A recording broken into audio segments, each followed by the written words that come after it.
तो चीन से निपटने और भारतीय सैन्य शक्ति को और मजबूत करने में जुटा हुआ है। भारत की तीनों सेनाएं सतर्क हैं। सरकार की ओर से सेना को इमरजेंसी फंड दिया गया है।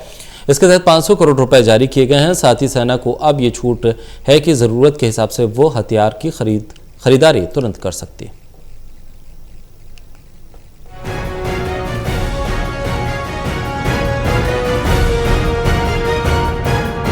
धोखेबाज चीन को भारत उसी की भाषा में जवाब देने की तैयारी कर रहा है जो वो समझता है।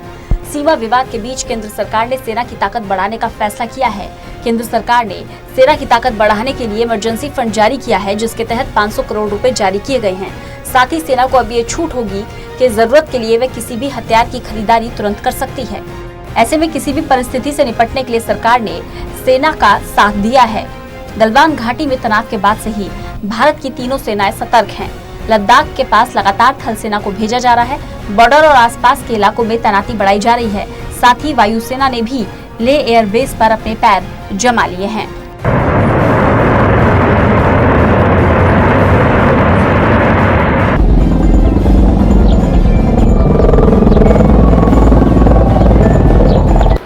Emergency financial powers of Vice Chief of Army Staffs of Army, Navy and Air Force have been increased. It has been raised to rupees 500 crores per transaction per project, and in that now these VCOS are competent to procure critical equipments for war-like scenario, for emergency situation like weapon system, like ammunition. We have to be prepared for every contingency in eastern Ladakh with regard to China, because China cannot be trusted, and if situation worsens, then we should be able to prepare.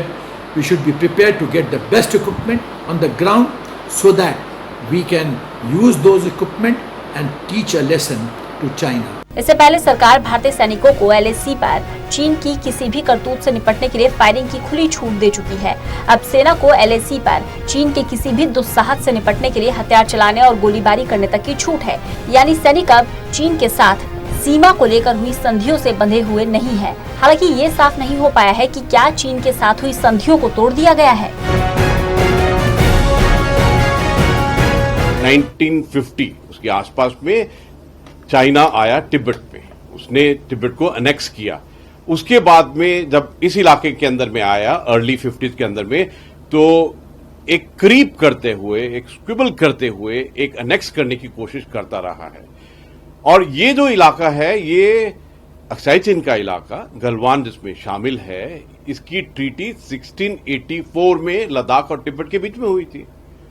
ये तो सदियों से भारत का हिस्सा है और China Galwan घाटी में हुई झड़प पिछले 45 सालों में दोनों पक्षों के बीच हुआ सबसे बड़ा टकराव है। चीनी पीपल्स लिबरेशन आर्मी ने अब तक ये नहीं बताया कि उसके कितने सैनिक मारे गए। आपको बता दें, 15 जून की रात जब भारतीय सैनिकों का दस्ता चीन के सैनिकों से बात करने जा रहा था, तो चीन की तरफ से धोखा किया गया और भारतीय सैनिकों पर हमला कर दिया गया। इस हमले में भारत के 20 जवान शहीद हो गए, जिसके बाद भारत की तरफ से कई कड़े फैसले लिए गए हैं जो चीन को जवाब देने के लिए काफी साबित होंगे। Special desk, total news.